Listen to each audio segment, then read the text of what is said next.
Se está grabando.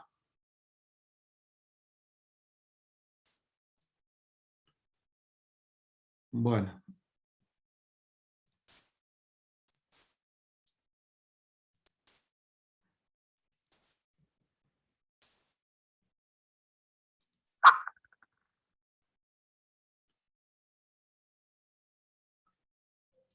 Hoy vamos a ver cómo se diseña toda esta estructura para que exista un proceso, ¿no?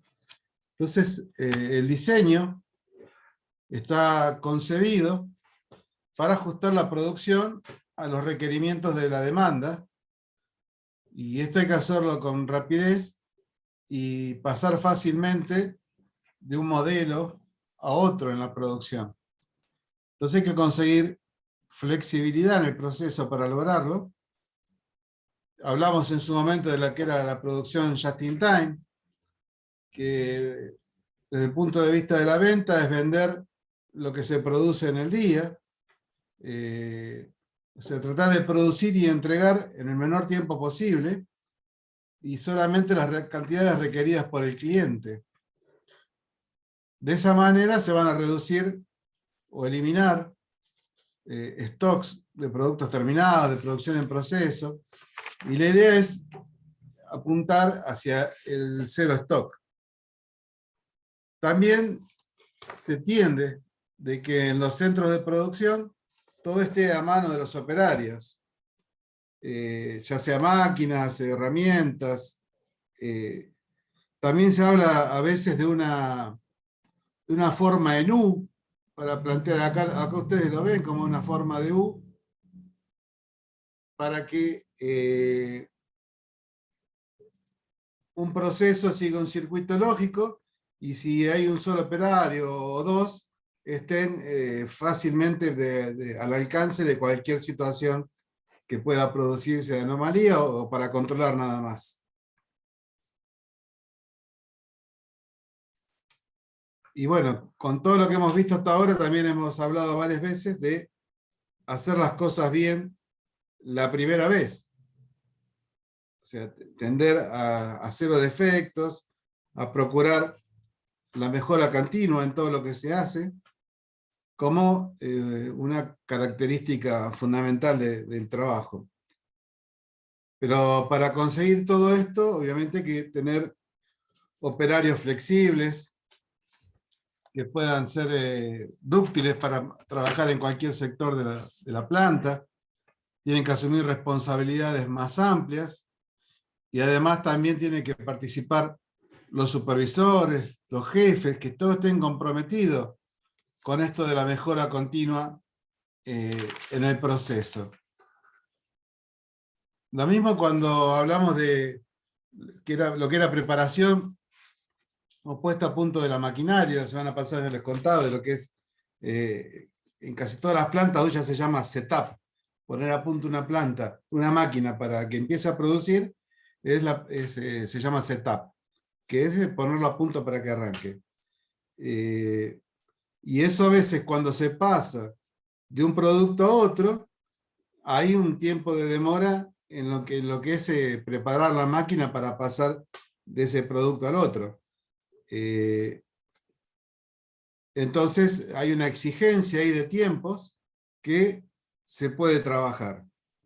Durante mucho tiempo no se le prestaba atención a este tema, y se decía que, bueno, que era una pérdida de tiempo inevitable. Cuando yo paso de un producto a otro, tengo que parar la planta, la máquina, y no puedo hacer otra cosa que pararla, porque hasta que no tenga todo para arrancar con el nuevo producto que va a entrar, se pensaba que era algo inevitable. Y bueno, toda la ingeniería puesta a disposición de estos procesos, lo que se llegó a lograr es que había que mejorar la velocidad y la eficiencia de estas operaciones, que eran tiempos improductivos. Entonces, para minimizar estas paradas, se trabajó muchísimo pensando cómo se podían aprovechar las personas, los equipos, los recursos, para reducir ese tiempo de pase de un proceso a otro o de un producto a otro dentro de la misma máquina, ¿no? Entonces, se utilizaron varios procedimientos para reducir estos tiempos de preparación, como efectuar lo más rápido posible la preparación de la máquina en marcha, o sea, con la misma máquina en marcha, ver qué se podía ir haciendo para cuando estuviera parada, que esa parada fuera mínima. Entonces, ¿en qué podemos adelantar nuestro trabajo mientras la máquina está en movimiento para el nuevo producto que va a entrar? Entonces se empezaron a usar algunos mecanismos y dispositivos especiales para cada máquina para facilitar y acelerar la preparación. Por ejemplo, se instalaron en algunas máquinas, empezaron a aparecer acoples rápidos que se conocen, algún sistema de frenado neumático. Empezaron a aparecer muchos procesos que los operarios obviamente tenían que colaborar para que esto fuera lo más rápido posible. Eliminar todos los procesos de ajustes, que a veces llevaban mucho tiempo en la preparación interna, o sea, reducir al mínimo las operaciones en las máquinas para ponerlas a punto, para poder arrancar con la nueva producción. Y entonces, paralelamente, otros operarios podían hacer algunas operaciones de preparación que podían ser muy complejas, que entonces era el tiempo que parecía que era inevitable, lo podían hacer otras personas mientras la máquina seguía produciendo. Entonces ganaban tiempo en algunos alistamientos, van a encontrar en los libros, y aunque no se redujera las horas totales de trabajo aplicadas al trabajo, había personas que estaban haciendo otro trabajo mientras la máquina seguía activa. Entonces se trató de mecanizar o automatizar en el proceso de preparación todo lo posible para que la máquina estuviera, para que los insumos estuvieran listos en el momento del cambio de modelo, de producto, de matriz, de lo que sea necesario cambiar en ese lugar. Entonces era importante también ver qué recursos eran necesarios para producir este mejoramiento de los tiempos, incluso si había materiales o herramientas que tenían que tener a mano para poder hacer ese cambio de proceso. Obviamente hubo que capacitar al personal, hay que capacitar a todo el personal que esté dedicado a estos trabajos, estudiar bien ahí, y acá viene a colación todo lo que vimos en las clases anteriores, estudiar cuáles eran esas tareas, bien en profundidad, para que las personas supieran bien qué debían hacer en ese momento para trabajar como una rutina de producción y reducir los tiempos de preparación de la máquina.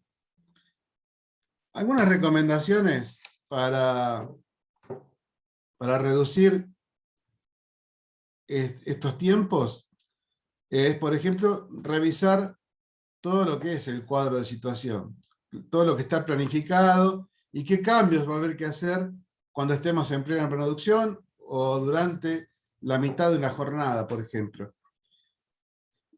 Después habría que preguntarse si son realmente necesarios todos los procesos que se hacen para la preparación de la máquina. Y después decir qué partes o qué tareas hay que cubrir para cada caso específico de preparación, el cual tiene que considerar todos los procesos a los que va a servir este procedimiento, los procesos que van a venir y cómo va a ir siendo, cómo va siendo el flujo de producción que tiene programada la máquina en la que estamos trabajando. Entonces hay que estudiar y documentar todas las preparaciones que se hacen para cada cambio de producto y hacerlo con el mayor detalle posible, que hacer tormentas de ideas, que todo el mundo proponga mejoras, y qué significativa es la mejora de lo que está proponiendo la gente. Acá, bueno, hay una cuestión psicológica a veces de no burlarse, porque ideas que pueden parecer muy locas después resultan que son geniales. Entonces hay que capacitarse para escuchar a todos y que todo el mundo pueda opinar y sentirse libremente de decir algo, aunque después termine siendo irrelevante o innecesario, pero bueno, fue un aporte, me pareció a mí, y tratar de prepararse para poder escuchar algo que quizás no nos guste, no nos convence y no lo vamos a hacer nunca, pero bueno, la idea es que la gente se sienta libre de poder participar y de poder proponer mejoras para trabajar. Entonces acá es importante reducir el tiempo de la máquina parada lo más que se pueda. O sea, hay que trabajar a veces con la máquina en funcionamiento, se trabajará con la máquina en funcionamiento, obviamente con todos los protocolos que haya determinado las personas en seguridad y demás. A mí se me ocurren ya un montón de ejemplos, pero como tienen examen a las 7 voy a tratar de meterle pata porque quiero terminar hoy con todos los temas.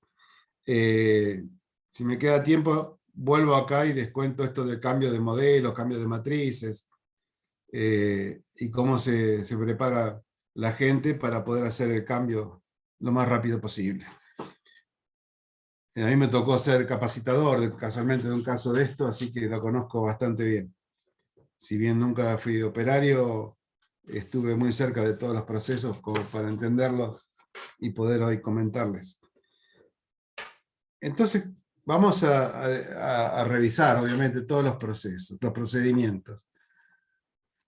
Hay que eliminar, en lo posible, todo lo que sean operaciones en altura, o sea, todo lo que sean movimientos en altura hay que anticiparlos lo más posible, porque eso hay riesgo, la gente va a seguir trabajando abajo de las cosas de movimiento, y bueno, si uno está bien seguro de que lo que está haciendo está correcto y que no hay ningún riesgo, se podrá hacer, pero si no, también hay la gente de seguridad, tiene que estar atenta para ver si puede circular gente por debajo de esas cosas de movimiento, o realmente no tiene que haber nadie, entonces ahí complicaría un poco la operatoria.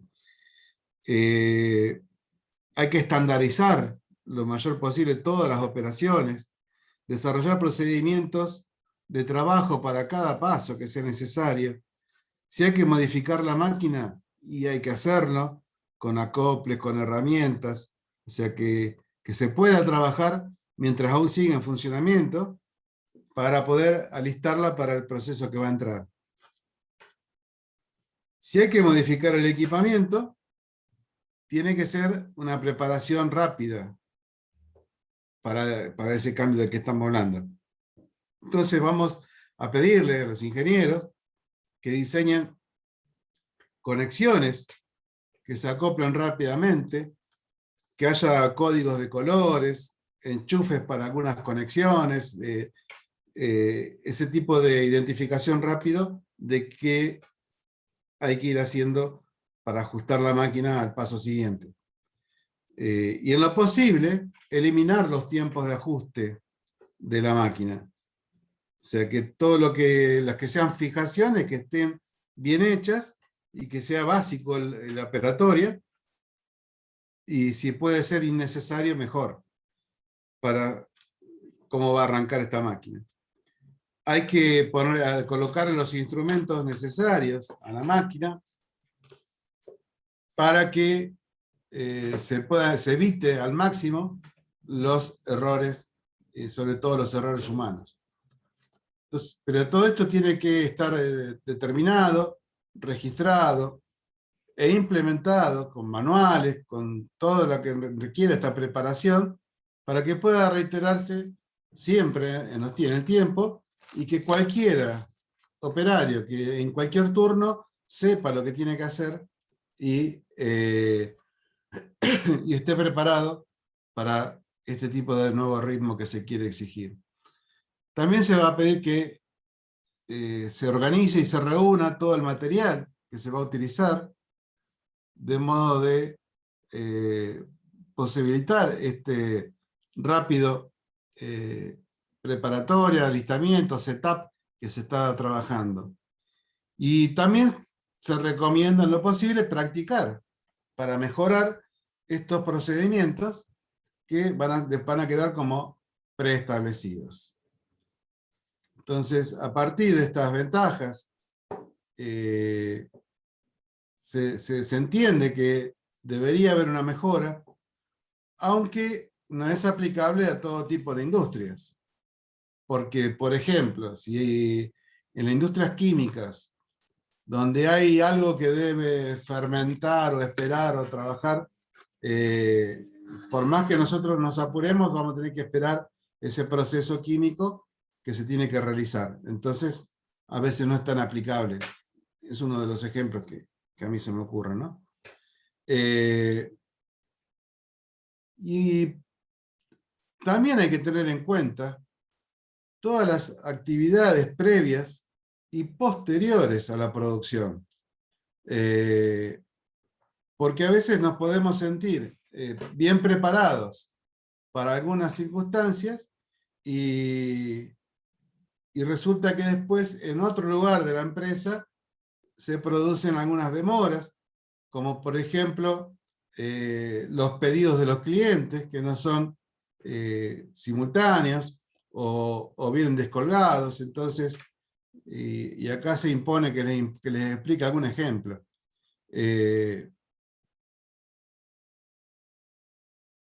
Y otra que también hablamos varias veces, que es el despacho. ¿Por qué me freno y les digo que le hace falta el ejemplo?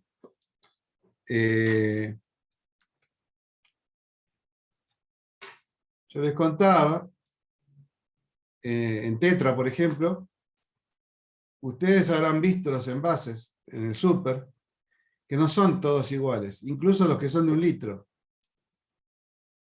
Está el Tetra Brick clásico, que es el que más se parece a un ladrillo. Brick en inglés es ladrillo, para los chicos que no manejan mucho. Y después está el otro, que es un poquito más alargado, cuadradito, que es el que generalmente viene en jugo. Algunos vinos también vienen en ese tipo de envase. Entonces, ¿para qué lo llevo yo a este ejemplo? Para que vean, en la impresión, por ejemplo, existe una pieza que se llama troquel, que es el que va trabajando sobre la cartulina, marcando el troquel que va a tener después el envase.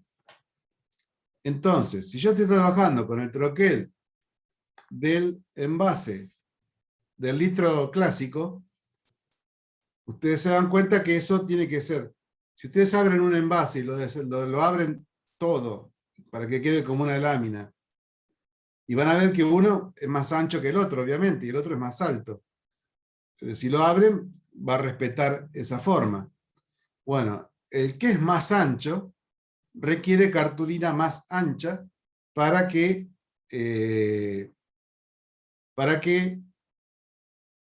se ocupe el total de la cartulina. No se usa la misma cartulina para la misma impresión, para las dos impresiones. Son cartulinas distintas, porque si no se desperdiciaría mucho material. Entonces, cuando se hace el Tetra Brick clásico, todo el mundo está preparado para trabajar con ese troquel, con los colores, con las marcas que lleva después el producto, para que cuando entre en la envasadora se corte exactamente y no se corte en cualquier lado. Ustedes nunca van a ver un envase de Tetra cortado con la impresión al medio. Bueno, eso tiene todo una cuestión automática, de robótica, que lee algunos códigos que están puestos en el envase, en la impresión, y hace que la máquina trabaje casi perfectamente. Entonces, hay una preparación de la máquina para trabajar con los dos tipos de producto. con los dos tipos de cartulina y los dos tipos de matriz para el troquel. Ese producto, en este último punto, ¿qué decía el apunte? Que esto no es un apunte, es un recontra resumen, ya les voy a mandar material para que puedan estudiar esto. Por eso estoy grabando la clase para que ustedes la vuelvan a ver. Lo que les decía recién era que a veces uno hace todo bien y está dependiendo de gente que no está trabajando en sintonía. Entonces, ¿qué es lo ideal? Si yo estoy trabajando con el Volví a entrar, envase de... profe. ¿Cómo? Volví a entrar en la primera La diapositiva. presentación, sí, porque les quiero contar lo que estaba Ah, diciendo recién. Quiero completar lo que le estaba diciendo recién. ¿Qué pasa si la gente de ventas, obviamente hoy como están las cosas, uno pone el pedido cuando puede, ¿no? Porque obviamente no se puede presionar mucho al cliente para que nos compre cuando nosotros queremos. Entonces, lo que yo le decía recién, hay dos tamaños de envases. Y supongamos que me piden del tamaño A y después del tamaño B, y después me va a entrar otra del A, otra del A, uno del B, uno del A, dos del B. Entonces, no puedo yo estar metiendo y sacando el troquel en la máquina, porque es todo un alistamiento que entorpecería todo esto para lo que estamos trabajando. Entonces, cuando yo tengo litro clásico, metamos todo el litro clásico que podamos, de cualquier cliente, total, lo que cambia de la tinta, pero no el tamaño de la cartulina, no el tamaño del troquel, y porque eso después va a la laminadora, donde se le agrega el polietileno. O sea, la impresora es una cosa, la laminadora es otra. Por eso les quería contar este ejemplo, que se aplica prácticamente a todo esto que estamos viendo en este momento.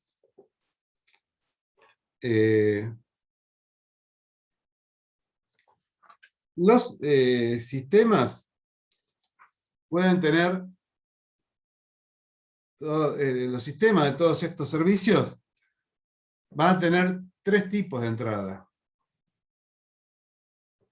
Por un lado, las personas, que van a ser nuestros clientes, y acá cuando hablamos de servicios, podemos hablar de un servicio de transporte, un servicio de educación, un servicio de salud, son entradas diferentes que va a tener el sistema. Los materiales, también, si hablamos de un servicio de materiales, también vamos a tener, por ejemplo, reparaciones, almacenaje, lavadero. Son distintos procesos que tenemos que estar preparados como servicio. Si somos un servicio de información, vamos a tener un procesamiento de datos, contabilidad, comunicaciones, por ejemplo, y que entonces también nuestro servicio puede ser caracterizado por cómo interactuamos con el cliente, si tenemos servicios a medida, y con qué intensidad trabaja nuestra mano de obra. Y ahí encontramos que vamos a tener 4 tipos de sistemas de prestación de servicios. Lo que se conoce como fábricas de servicios, que son con capital intensivo, hay una baja interacción con el cliente, y la prestación generalmente es a medida. Por ejemplo, una aerolínea, un hotel. Vamos a encontrar lo que se conoce como talleres de servicios, que también son de capital intensivo y alta interacción con el cliente, por ejemplo, hospitales, algún servicio técnico. Los servicios masivos son aquellos que tienen mano de obra intensiva también, y también tiene baja interacción con el cliente, por ejemplo, un comercio minorista, una escuela. Los servicios profesionales también son de mano de obra intensiva y tienen una alta interacción con el cliente, porque acá hay una prestación que es a medida. Podemos hablar de un médico, un abogado, un contador, un técnico en seguridad y higiene. O sea, es un servicio que está dirigido a cada cliente generalmente. Puede haber algunas prácticas que sean comunes, pero generalmente se hace algo a medida.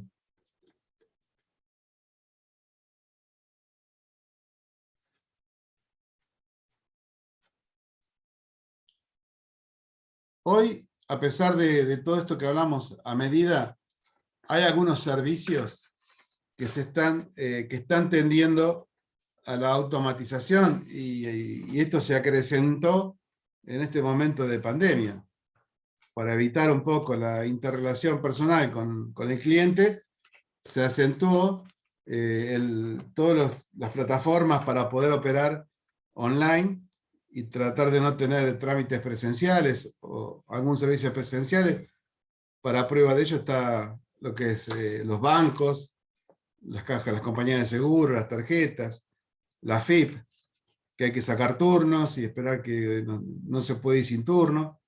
Bueno, hoy la pandemia aceleró todo este proceso de modernización que estaba un poco exigiendo la actividad actual.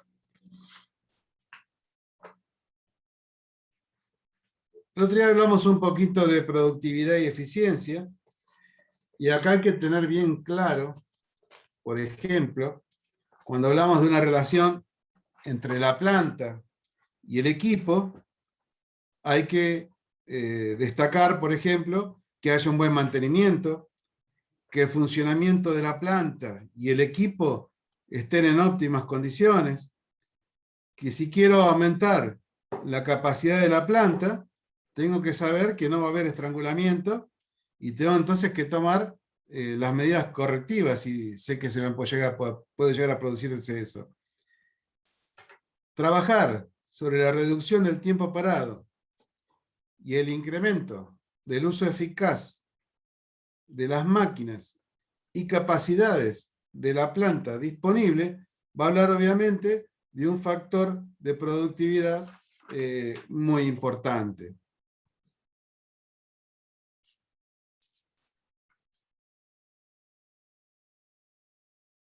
También hay que tener en cuenta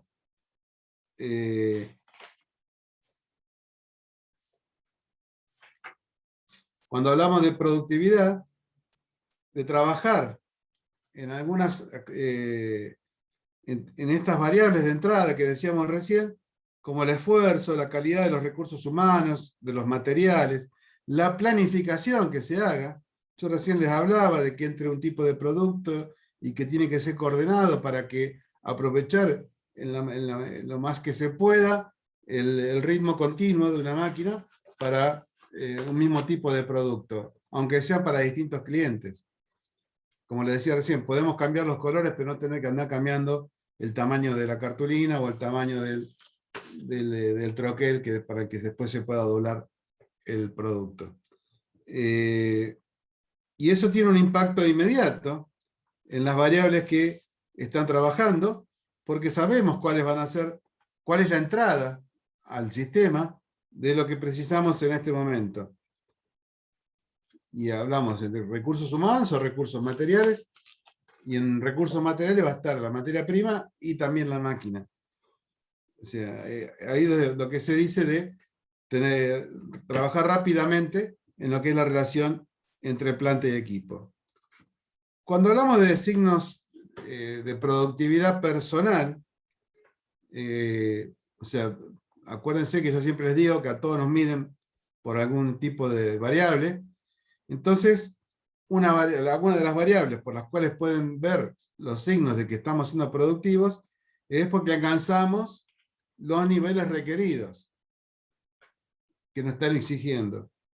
Que hay un cumplimiento puntual y satisfactorio, sobre todo, de los proyectos que nos ponen como desafío. Que operamos el equipo de una manera que demuestra el nivel que está exigiendo la compañía en cuanto a velocidades, precisión, descarte, pérdidas mínimas en todo caso.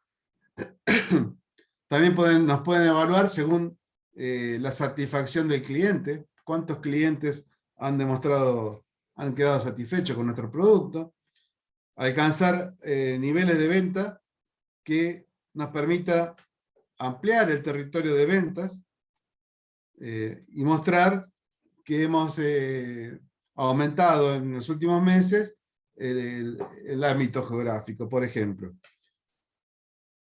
También puede haber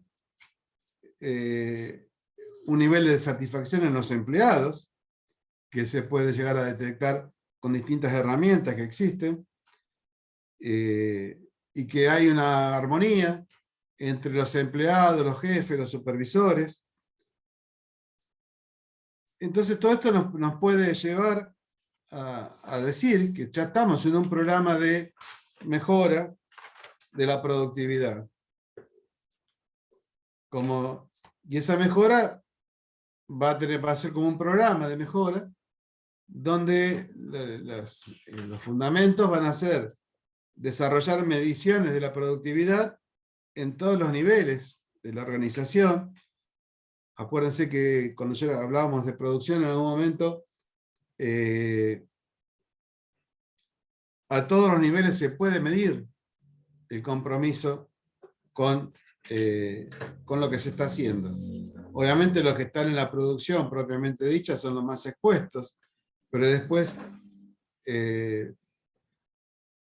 material cargado en los camiones para ser enviado a los clientes, materia prima descargada y estamos evaluando el depósito, cantidad de materia prima evaluada en calidad, tanto como la materia prima como de los productos terminados, horas paradas de máquina y evaluamos a mantenimiento. O sea que esas mediciones son por todos conocidas y todos están comprometidos con distintos objetivos según el sector en el que le toque participar. Incluso puede haber un objetivo sobre la administración para ver qué gestión de cobranza tiene. Y después podemos hablar en recursos humanos de cuál es el grado de satisfacción de los empleados. O sea, todos pueden tener algún tipo de objetivo y ahí demostrar el compromiso que hay con la organización.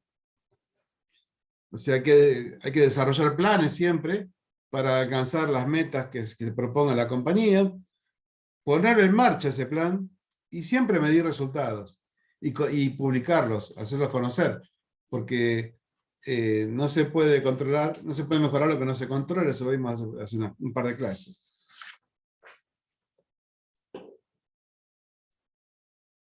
Hay algunas intervenciones de la ciencia en todo esto que pueden trabajar sobre la conducta de los colaboradores, de los jefes. Y acá es cuando hablamos de un sistema de premio a la producción, cuando se establecen metas claras, o sea, existe lo que se llama administración por objetivos, y también desde recursos humanos se puede trabajar mucho desde la selección, desde la capacitación al personal. O sea, capacitación no solamente capacitación en cuestiones propias del trabajo, sino que se puede trabajar en lo que es desarrollo de las personas, como prepararlos para futuros desafíos y, por qué no, mayores exigencias a nivel jerárquico también. O sea, tratar de descentralizar toda una estructura, siempre proponer retroalimentación del desempeño, que es a través de lo que se conoce como evaluación de desempeño. Ya van a ver esto en recursos humanos, que se diseñan los puestos y cómo se pueden mejorar los puestos. Y bueno, algo muchísimo más moderno puede ser como un horario flexible o algún horario reducido. Cuando hablamos de productividad en servicios, ahí sabemos que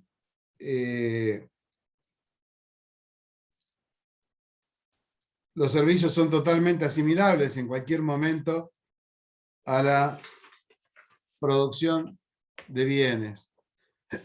O sea que todo lo que hemos visto hasta ahora se puede medir también en cuanto a la productividad de servicios. Y ahora vamos a entrar en lo más importante de la clase de hoy, que es, lo mencionamos muy rápido, pero que es el layout. El layout es cómo va toda la disposición que va a tener la organización o el lugar en el que estamos trabajando.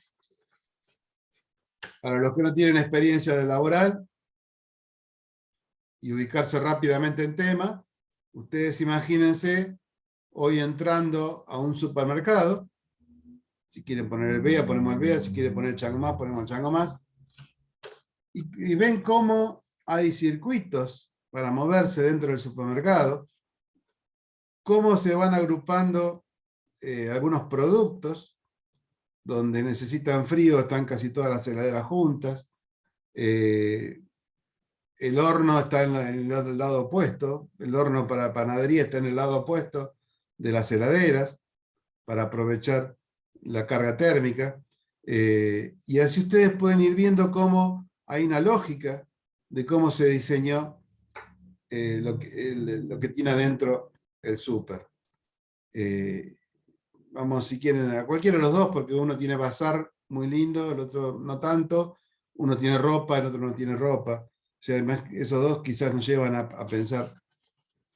Yo creo que el mayor hoy está compitiéndoles en forma muy pareja a estos súper. Y sobre todo con algunas ventajas de que tiene las tarjetas locales, y donde el 60-70% trabaja en la administración pública. Entonces está poniéndose a la par de supers que son multinacionales, ¿no? Entonces la disposición o el layout consiste en la ubicación que van a tener los distintos sectores. Acá hablamos de un lugar comercial, pero ahora vamos a una fábrica, por ejemplo. O departamentos que va a tener una fábrica, una instalación, y también de los equipos que va a haber dentro de esa instalación. Entonces acá vamos a encontrarnos con estructuras distintas según el tipo de industria de que estemos hablando. Cuando hablamos de objetivos, de cómo decidir cuál va a ser nuestro layout, puede ser, por un lado, por minimizar el costo del manejo de materiales, que no es lo mismo que minimizar los recorridos, ya que puedo reducir recorridos, pero con un costo altísimo. Supongamos que quiero poner una cinta transportadora elevada, un puente, y yo estamos hablando de una obra que tengo que hacer dentro de la fábrica, quizás más cara que la fábrica. Entonces no siempre es reducción de recorridos, sino reducción del costo del manejo de los materiales. Utilizar el menor espacio posible, o sea, el mejor aprovechamiento del espacio que vamos a disponer. Minimizar la inversión inicial en planta, pues ya supongamos que tenemos una planta nueva, no es fácil hoy proyectar un crecimiento, ¿no? Entonces, bueno, mínimamente para arrancar necesito esto. Facilitar el proceso productivo, agilizando todo lo que va a ser la circulación interna, evitar congestionamientos, o sea que es un momento donde se estén chocando las personas con materiales. Minimizar el tiempo del ciclo total del proceso, acelerándolo encima en todo lo posible. Evitar la monotonía, o sea que el trabajo sea aburrido, haciendo más interesante el trabajo en lo posible. Facilitar la rotación de inventarios, que esto lo vamos a ver muy fuerte cuando veamos inventarios y costos. Minimizar los riesgos de deterioro del material. Acuérdense que hay empresas que tienen un proceso bastante largo, desde que la primera materia prima hasta el producto terminado. Posibilitar ampliaciones, o sea, prever que puedo crecer en algún momento. Pero si crezco, ¿para dónde voy a crecer? Entonces, posibilitar esas ampliaciones y modificaciones que pueden llegar a venir con posterioridad, lo más flexible posible para poder hacerlo. También hay que coadyuvar al diseño del proceso para que sirva de apoyo logístico a la venta. O sea, ¿qué forma voy a hacer toda la logística yo dentro de la planta para que salga listo para poner a disposición en la venta? Obviamente, cumplir con todas las normas de seguridad, salubridad y de controles internos que haya que establecer. Porque hay algunas industrias que tienen productos muy pequeños, son fáciles de robar y que son carísimos. Ni hablar de alguna placa electrónica para manejo de un robot, por ejemplo. Entonces vamos a encontrarnos con distintos tipos de layout. De lo que ya hemos visto, cuando hablamos de producción continua, es aquel que se usa para el layout por producto. Cuando es intermitente la producción, estamos hablando de un layout por procesos. En una empresa, en una producción de montaje, el layout tiene que ser tan funcional para el mecanizado de las piezas y la cadena de montaje que tiene que haber para el ensamble del producto que estamos poniendo a disposición. Y cuando hablamos de proyectos, un layout por proyecto o de posición fija, es el que vimos para trabajar cuando es un proyecto de forma aislada. En el layout por línea, lo que hace es ordenar toda la línea de producción con todo el equipo necesario para fabricar ese producto o pieza a veces que estamos trabajando. Y que esto nos sirve ¿para qué? Para minimizar el costo del manejo de materiales, para que haya una mayor coordinación del proceso productivo, ya que las máquinas van a estar dispuestas según la secuencia que va a ir teniendo las operaciones que haya que hacer. Entonces el tiempo del ciclo total de producción se reduce al evitarse demoras entre procesos. Si esto se reduce, voy a tener menos inventarios en procesos. Ya lo vamos a ver también cuando veamos costos, porque eso tiene un costo de tener producto no terminado todavía. Tiene valor agregado y no lo puedo poner a disposición para la venta. Entonces, cuanto menos producción en proceso tenga, todo va a ser más ágil para la compañía. Todas las actividades de planeamiento, programación, seguimiento y control de la producción se debería simplificar porque tienen que manejar menos volumen de información.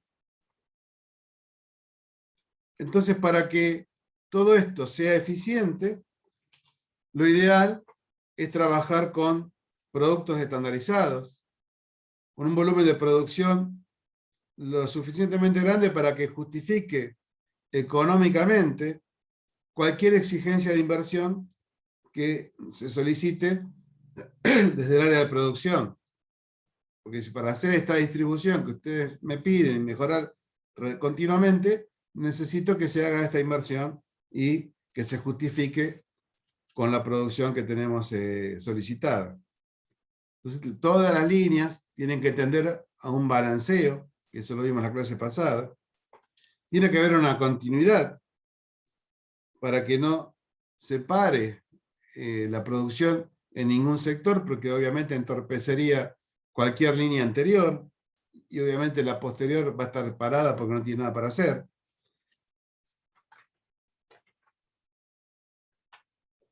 Cuando hablamos del layout funcional recién, o del proceso, esto implica reunir en un mismo departamento toda la maquinaria que es afín o común, con un objetivo común, para efectuar ese proceso. Si yo tengo toda esa maquinaria junta, voy a tener menores inversiones, porque no voy a tener equipos en dos lugares distintos. Voy a tener una mayor flexibilidad en las tareas. La falla de un equipo no detendría toda la producción, salvo que sea un caso extremo, como decíamos recién, que sea una máquina clave, ¿no? Va a haber una mayor posibilidad de adaptación de la estructura a cambios en el mercado, porque trabajo por procesos.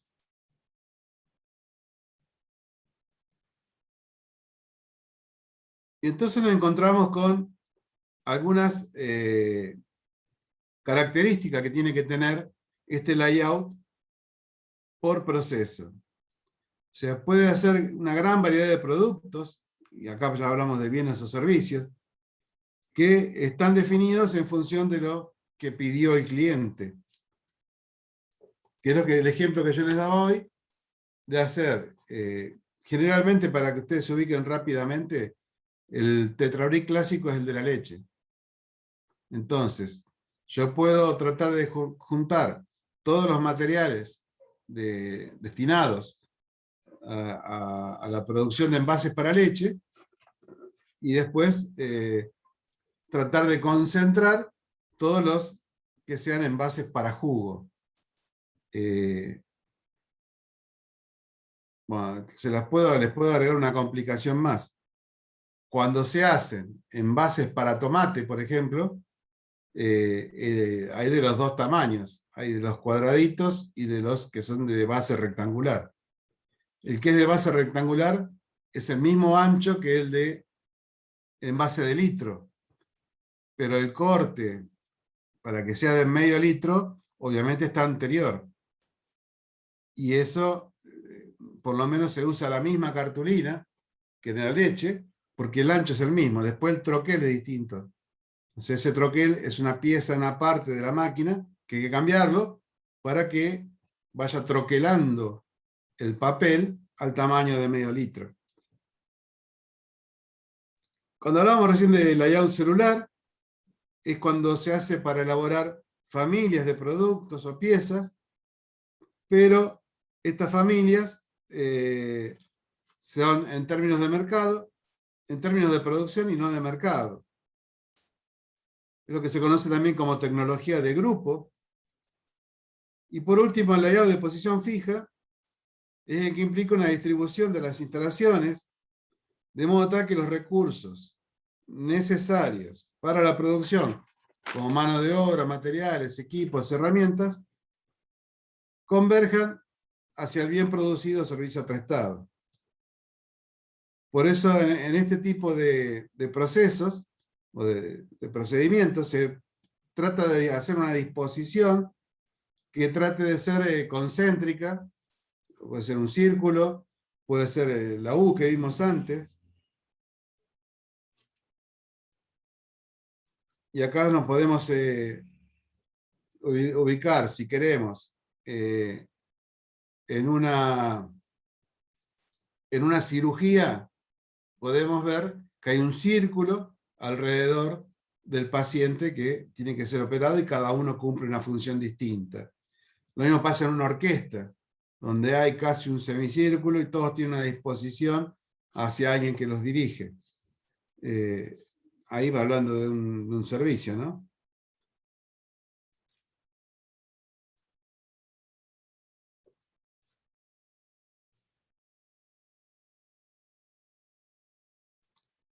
Una de las características, cuando hablamos de este layout de posición fija, es que la producción de ese bien o prestación de ese servicio es de a uno por vez, porque ese producto es único. El ejemplo que yo les daba era de una cirugía, y ahí es una sola persona que se está operando, aun cuando sea un trasplante, por ejemplo, es una persona por vez la que se está atendiendo, o hay un grupo para cada persona, pero cada grupo se dedica a un solo paciente. Para obras que suelen ser de magnitud e importancia, y requieren una programación específica, por ejemplo un puente, en el puente vamos a ver que están todos concentrados hacia ese único objetivo.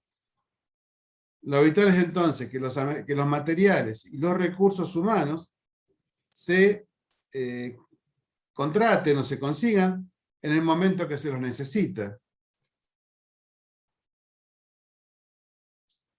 Otras categorizaciones de layout que requieren una importancia o tener bien en cuenta para el diseño es cuando hablamos de un layout departamental o de la maquinaria, un layout de plantas nuevas, si es de planta nueva o de una planta ya en marcha, y la metodología o la mejor manera para hacer este diseño es a través de acercarnos, usar un croquis, una maqueta, o sea, todo un trabajo de ingeniería para que progresivamente se vaya afinando todo lo que es el layout que se va a gestar para este nivel de producción.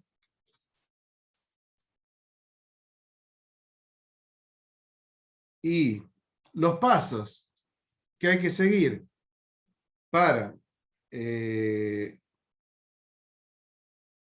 lograr una buena distribución de nuestra planta, son estos 4 pasos, 4 o 5, pueden encontrar así, donde hablamos de plantear el problema, obtener información básica, hacer una enumeración y configuración de las estaciones de trabajo y trabajar en lo que es el layout aritmético y layout geométrico, que ya vamos a ver de qué se trata cada uno.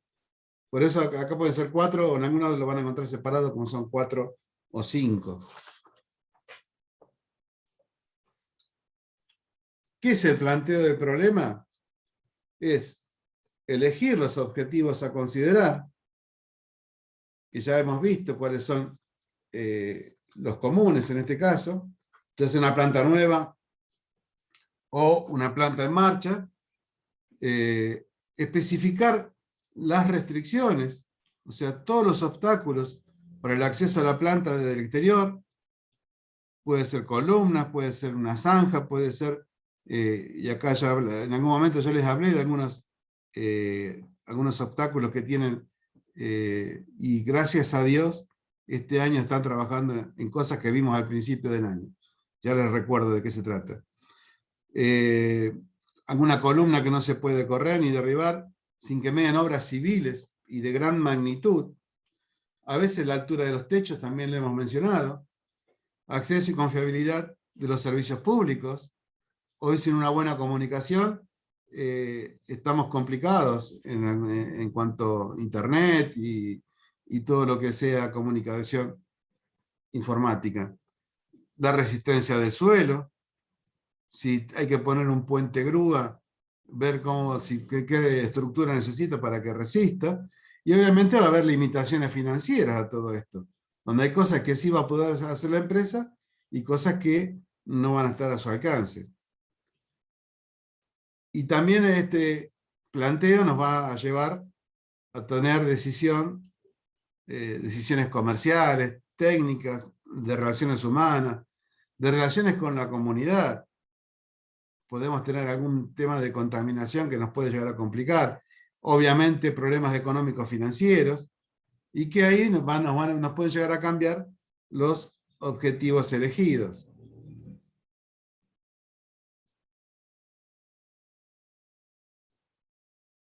Yo en algún momento les hablé de algunos problemas que tenían las fábricas con respecto al acceso a la planta, y ustedes que son de seguridad, cuando tienen que pasar obligadamente ya a ver esto, porque gracias a Dios se está resolviendo, que son el acceso a las fábricas que están hacia el norte, digamos, noreste, porque si van desde, iba a decir desde acá como si me estuvieran viendo,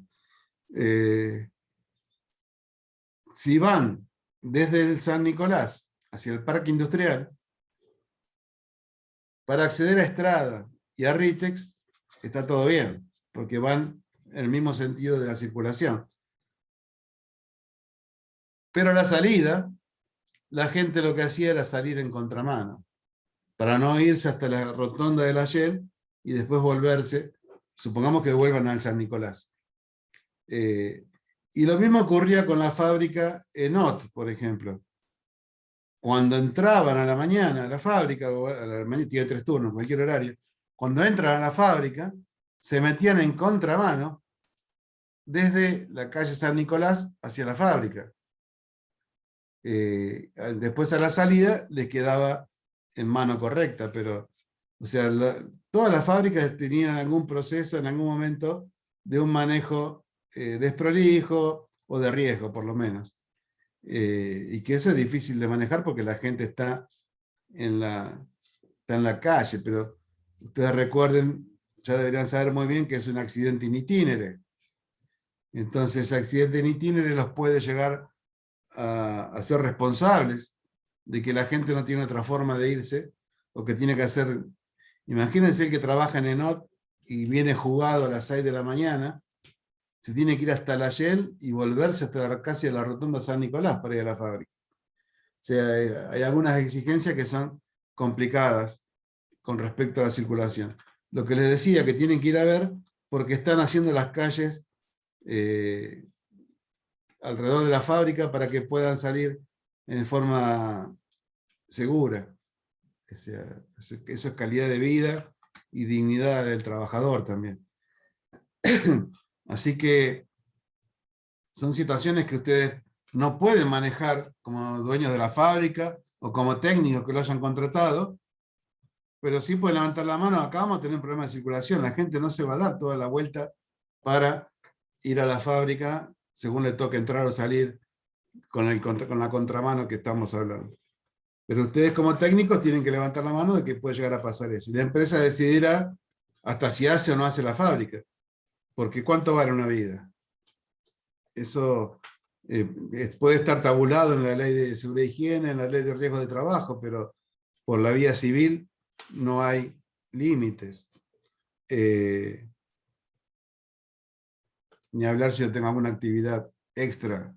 Supongo que soy un músico muy famoso, un concertista, y me pasa algo yendo a la fábrica, o sea, la pérdida que se puede llegar a producir en la vía civil puede ser bastante costoso para la empresa. Y bueno, y a veces uno puede o no puede hacer nada. Hace poco nosotros queríamos hacer una construcción en la universidad que finalmente se terminó haciendo, pero había un poste donde queríamos poner un portón, donde el plano indicaba que tenía que haber un portón, y adelante de ese portón había un poste con cosas, con estos generadores, no, generador de luz, ¿cómo se llaman? Los transformador. Con un transformador de luz que ya requiere, no es un poste que se podía correr fácilmente. O sea, ya tiene que venir todo un equipo preparado para hacer este tipo de corrimiento de las columnas. Y ver cuánto podíamos correr nosotros el portón y cuánto no. Porque se estaba aprovechando una construcción ya hecha y por ahí no había acceso. Bueno, algunos síntomas de tener una mala distribución es cuando vemos que se está congestionando algún sector con materiales, con algunas piezas o para el montaje, cuando hay una excesiva cantidad de inventarios en proceso, cuando hay una utilización deficiente del espacio disponible. Este espacio puede estar en la planta, puede estar en el depósito, donde ya no puedo meter más nada en el depósito y quizás tenga que empezar a estivar al aire libre con los riesgos que puede tener esto. Acá por suerte no llueve tanto, pero el sol degrada fuertemente. Entonces, todos los cuidados que tengo que tener para aprovechar el espacio disponible. Cuando hay largos circuitos de transporte, o sea, el material recorre un montón de lugar, salió de producción hasta el almacén, por ejemplo, o para abastecer de materia prima desde el depósito hasta donde empieza la máquina, cómo es el trayecto ese, si es muy largo o no. Cuando hay un estancamiento de la producción en algunas máquinas, o algunas permanecen inactivas, Cuando hay una excesiva manipulación a cargo de los operarios. Cuando hay largos ciclos de producción y a veces hay retrasos en las entregas, y esto puede ser en la entrega interna o en la entrega al cliente. Cuando hay una tensión física o mental de los operarios, se sienten muy presionados, lo que hablamos muchas veces del estrés, y que el estrés no solamente se da en lugares administrativos, sino en producción muy fuertemente. Cuando uno no llega a cumplir, la presión es muy fuerte. Cuando hay dificultades para controlar también, cuando uno no puede controlar, algo está pasando que no está siendo óptimo la distribución de la planta. Cuando hablamos de obtención de información básica, que será el segundo punto a tener en cuenta para el diseño, tengo que saber todo lo necesario, o sea, relevar todos los elementos, los datos sobre el producto, el proceso, los equipos de producción, el manejo de materiales, las características de las materias primas, la producción en proceso, los productos terminados, la preparación de la máquina, que lo vimos recién, el balanceo del sistema de producción, que lo vimos en la clase anterior, los inventarios y los medios de almacenaje de inventarios, que tenemos un capítulo dedicado a eso, y todo lo que es el plan de producción o el volumen de producción que se proyecte para la planta en la que estamos trabajando. Si se trata de una planta en marcha, tenemos que conocer bien las características y las dimensiones del edificio en el que estamos trabajando, cuál es su superficie, qué espacio ocupan los equipos, cuál es la disposición actual de los equipos, las instalaciones de servicios, saber cómo es todo el circuito eléctrico, de agua, de aire, de vapor, de gas, o sea, cómo están ubicados los almacenes. Tenemos que conocer bien todo. Cuando hablamos de enumerar y configurar las estaciones de trabajo, esto nos lleva a definir todas las células básicas del sistema de producción. O sea, todo donde haya un lugar donde se realice algún pequeño proceso, hay que tomarlo en cuenta y empezar a definir qué se hace en cada lugar. Y definirlo como un conjunto que va a estar formado por máquinas o una unidad de prestación de un servicio, como puede ser un control de calidad, el o los operarios que trabajan en esa célula, el espacio necesario para ubicar materia prima, productos semi-elaborados, producción en proceso, que va a alimentar a otra máquina, o qué se obtiene a partir de ese proceso. Y en el caso de los servicios, podemos considerar el lugar donde van a ubicarse a los clientes, donde van a esperar para ser atendidos, o sea, quiénes los reciben, quiénes entregan lo que van a retirar, y si están acompañados, prever algún lugar para la compañía de esos clientes. Yo esto lo he visto mucho en la entrega de los autos, donde el cliente es uno, pero generalmente va toda la familia a buscar el auto, o gran parte de la familia, porque es un momento muy significativo para la familia, comprar un nuevo auto, y entonces va la familia completa, y se sacan fotos, y bueno, todo eso acarrea un riesgo que hay que preverlo, y ver dónde se va a hacer, y cómo se va a hacer. ¿En qué lugar van a estar ubicadas las herramientas? Todos los que sean instrumentos de medición, dispositivos, o cualquier otro elemento necesario para la producción del bien o prestación del servicio. También tiene que haber un espacio para que la gente se pueda mover con seguridad, sobre todo la gente de mantenimiento, de limpieza, los que no están directamente involucrados sobre el proceso productivo. La gente de mantenimiento, la gente de la limpieza, los jefes. Todo eso tiene que estar previsto por dónde van a circular y cómo van a circular. Entonces, cada estación de trabajo va a tener una cantidad de factores, como complicada sea la industria de la que estamos hablando. Y va a haber también alguna estación de trabajo que sea adyacente, hablamos de un control de calidad, por ejemplo, y esto hay que definirlo a veces en 2 o 3 dimensiones. ¿Por qué? Porque también puede haber un problema de altura que hay que considerar para la circulación de todo lo que dijimos recién. Entonces esto, cuando hablamos de que hay que, en 2 o 3 dimensiones, es cuando estamos hablando de que también existe un layout aritmético y geométrico. ¿Por qué? El aritmético se va a referir a los metros cuadrados, o sea, más sobre un plano. Cómo trabajar en un plano para cuantificar el tamaño de la planta, sobre todo en superficie. O sea, toda la superficie que va a ocupar la planta en metros cuadrados. Y ya con eso tenemos una idea de dimensión e información que precisamos para los edificios que se vayan a hacer para la planta.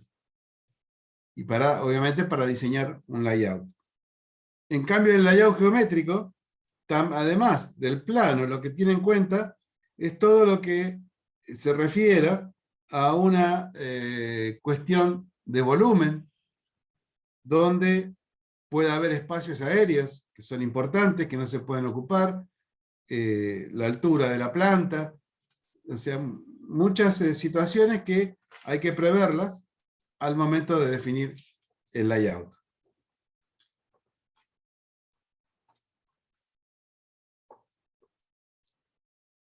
Hay algunos principios que deben observarse al definir un layout,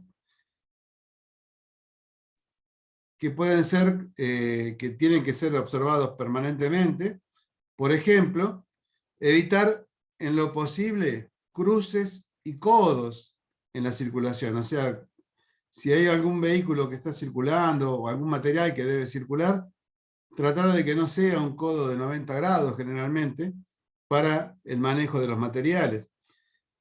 Disponer de pasillos de un ancho adecuado en los que puedan circular y maniobrar autoelevadores y otros equipos móviles para el manejo de materiales. Tener en cuenta bueno, esto es una cuestión de modernidad y de medio ambiente también, pero cuando nosotros trabajamos en medio ambiente, se diseñó la planta de tal manera para que los autoelevadores no entraran más a la planta. Pero cuando era necesario entrar un autoelevador, entraba un autoelevador eléctrico, para que no emitiera, no quemara gasoil adentro de la nave y contaminara el ambiente. O sea, todas estas cosas hemos tenido en cuenta con respecto a una modificación del layout y con respecto a lo que es seguridad ambiental.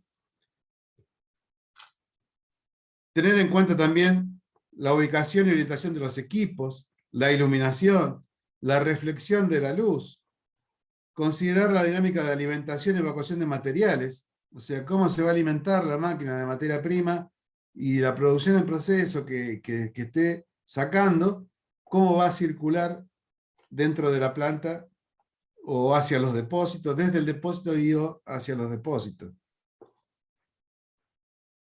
Considerar los lugares de almacenamiento y ubicación que va a tener según las distintas instancias del proceso. Prever la altura que habrán de tener las estivas, o sea, que en el almacén, cuando se va a estivar material, hasta qué altura se puede estivar, para que después se pueda, para que sea fácil el manejo de ese material. También tener en cuenta la altura de los techos, que la operación de las instalaciones sea eficaz en caso de incendio, y que sea también fácil para controlar los inventarios. Prever siempre futuras ampliaciones y cambios aun cuando veamos un panorama no alentador, siempre hay que prever alguna posibilidad de crecimiento. Cuidar que se respeten todas las normas de seguridad industrial. Posibilitar la limpieza y mantenimiento de equipos y de edificios, o sea, no cerrar lugares con material en el afán de producir, producir, producir, y que después haya lugares a los que no se puede acceder para limpieza o mantenimiento. En el caso de los servicios, aspectos particulares que los caracterizan, como cómo va a ser la interacción con el cliente, cómo se prevé que va a ser si hay un caso de autoservicio, o sea, todo lo que necesite la persona para entrar en relación con la compañía. Y por último, habíamos hablado de la evaluación económico-financiera, que todo esto que estamos hablando requiere dinero en algún momento. Bueno, también yo hago la calle ancha y necesito más plata porque necesito ampliar. Todo esto va a tener un costo que el ingeniero va a tener que saber, en base a las proyecciones comerciales, con herramientas que ya vimos, como la TIR y la BAN, de en cuánto tiempo se recupera la inversión de todas las cosas que yo haga para mejoras o modificaciones que requiera para tener un layout adecuado. Por último, estos son modelos, por ejemplo, de autoelevadores, modelos de layouts, que son simbólicos nada más, para que ustedes vean todo el trabajo que hace una persona, que después tiene que explicar por qué pone cada cosa en cada lugar, por qué, de dónde viene la energía, de dónde viene el agua, cómo van a ser las divisiones interiores, exteriores, los espacios de recreación, si hay un comedor, dónde están los baños, los vestuarios. O sea, no es lo mismo hacer un taller que hacer una fábrica. Entonces, todo esto requiere una planificación que alguien la tiene que aprobar y que va a costar dinero. Así como dijimos también que puede haber autoelevadores dentro de la planta, hay un montón de tipos de autoelevadores con uñas, con 4 uñas, o sea, fíjense el ancho de este autoelevador, sí, no sé qué tipo de material manejará, pero el ancho para que circule este autoelevador hay que preverlo en los espacios entre máquinas.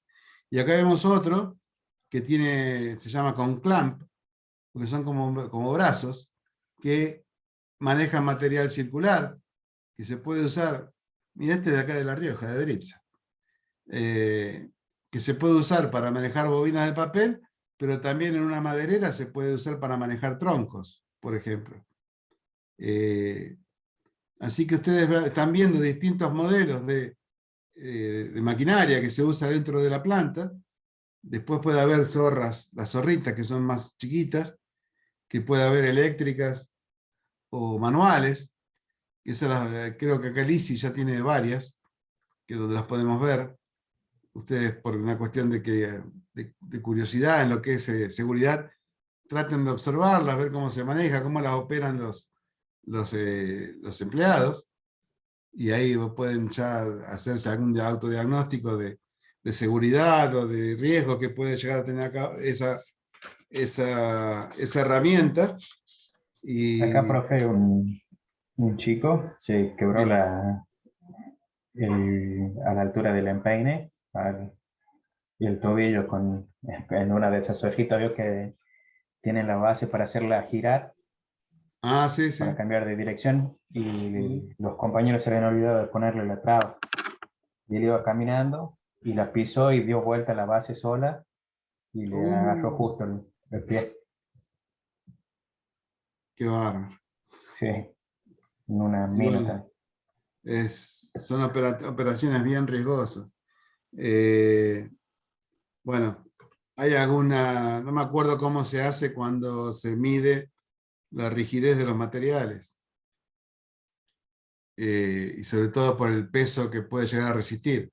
Acá murió un empleado en una fábrica se quebró una uña de un autoelevador, y o sea, se desarmó el bancal y le cayó todo el material, no sé si eran 3 toneladas, 5 toneladas de material, sobre la persona lo aplastó totalmente, le aplastó la cabeza. O sea, fue un enchastre de sangre que... y después lo duro que es volver a trabajar ahí para los compañeros, ¿no? Donde estuvieron casi al lado, le podía haber pasado a cualquiera, no fue culpa del que manejaba el auto elevador, simplemente ya había vencido, había pasado un riesgo de la uña del auto elevador que se venció, estaba vencida y se quebró. Entonces el bancal se desarma y como que gira sobre sí mismo y cae todo el material de costado sobre una persona en una fábrica, y lo aplasta totalmente. A veces hay situaciones de riesgo que ustedes la tienen que llegar a prever. Yo me acuerdo que nosotros después de eso empezamos a hacer un estudio de resistencia de material, algo así, que no sé bien cómo es porque yo era responsable de seguridad, pero obviamente tenía un ingeniero abajo que hacía toda la parte técnica. Yo era un responsable ante las autoridades, por ejemplo, venía a la inspección y la tenía que atender yo, y me acompañaba a todos lados el ingeniero, pero el responsable firmaba yo después ahí. Así que mira, vos no sabía esto del autoelevador. Bueno, hace poco también, no sé si hace 2 años ya, porque fue antes de la pandemia, a un chico se le cayó el portón, algo así, ¿no? Le golpeó fuertemente la cabeza y estuvo como más de 1 año sin trabajar. Creo que volvió antes del año, porque al año... ¿Ustedes conocen cómo es la parte legal de un accidente de trabajo? Más o menos. Sí, Más o menos, bueno, yo se los cuento también, el más o menómetro mío. Cuando uno tiene un accidente de trabajo, si tiene licencia por estar accidentado, hasta el primer año tienen el sueldo pagado como, como si estuvieran trabajando. Hay que pagárselo a promedio. Después del primer año, ya la empresa no tiene la obligación de pagarle el sueldo. En realidad se hace una junta médica para que se siga pagando, pero la empresa ya no tendría la obligación. Y entran en reserva de puesto. En la reserva de puesto durante 1 año, la empresa les reserva el puesto, y ya cuando llegan al fin, sería del segundo año, hay que hacer sí o sí una junta médica para determinar realmente que ustedes no pueden volver a trabajar y que no están en condiciones de trabajar. Entonces se tiene que determinar una incapacidad, y esa incapacidad hay que pagarla. Entonces puede ser, si ustedes son carniceros y si le tienen que amputar la mano derecha, obviamente difícilmente vuelvan a ser carniceros. Entonces ese costo, está todo tabulado en la ley de riesgo de trabajo, tiene un costo, obviamente hay un tope que es la muerte en el trabajador, y bueno, hay que pagarlo, y después tiene una pensión, como una jubilación, vendrá a ser una pensión, que es una jubilación anticipada, por no poder seguir trabajando. Profe, Sí, señor. en ese caso la RT, ¿qué papel cumple? Y es fundamental. Es fundamental porque uno paga un seguro para que la ART afrente estas situaciones de imprevistas, que son accidentes. Por eso llaman accidentes. Ahora, si hubo negligencia de la fábrica, se pueden abrir. Pueden decir, mira, acá el problema es tuyo. Vos no le diste un casco, no tuviste la precaución de que cuando se trabaja no tiene que tocar la zorra gente que no es responsable. ¿Por qué tocó la zorra si este hombre no tiene nada que hacer ahí? ¿Por qué estaba la zorra en un lugar de circulación? Entonces, a veces la Claro, ya entras en RT, un debate ya. claro, ya entras en un problema que depende quién es más poderoso, te pueden dejar sin cubrirte. Y ahí pasás a ser responsable vos como dueño de la empresa. Gracias, profe. Y el hilo se corta por lo más fino. Siempre, tal cual. ¿Quién fue el salame que no hizo el procedimiento? El de seguridad. ¿Entendés? Esta zorra tiene que estar estacionada en tal lado, en un lugar que se tiene que demarcar y no se tiene que mover de ahí. Y solamente la puede usar el personal autorizado, que está capacitado, que tuvo un curso. Y acá está el registro de cuándo hizo el curso, con todas las normas, y que acá dice que no la puede dejar en cualquier lado. Y ahí le van a ir sobre el empleado. Y zafa el ingeniero en seguridad, o el técnico. Porque el tipo lo capacitó, le hizo firmar, le dio todas las herramientas y él te va y lo deja en cualquier lado. Entonces ahí se puede ir contra el compañero que no tuvo, que lo hizo sin querer y que se bajó a ayudar a otro, ponele. Entonces cayó una vieja adelante y se levantó a ayudar a la vieja y la zorrita quedó sola ahí, vino otro salame, tocó la zorra y se quebró el pie. ¿Entendés cómo se investiga el accidente hasta que se determina un responsable? Ah, tal cual, tal cual. Y si ese accidente fue por falta de capacitación, por falta de elementos de seguridad, yo estoy pensando en cosas que pueden afectar a cualquiera de ustedes como futuros técnicos, ¿no?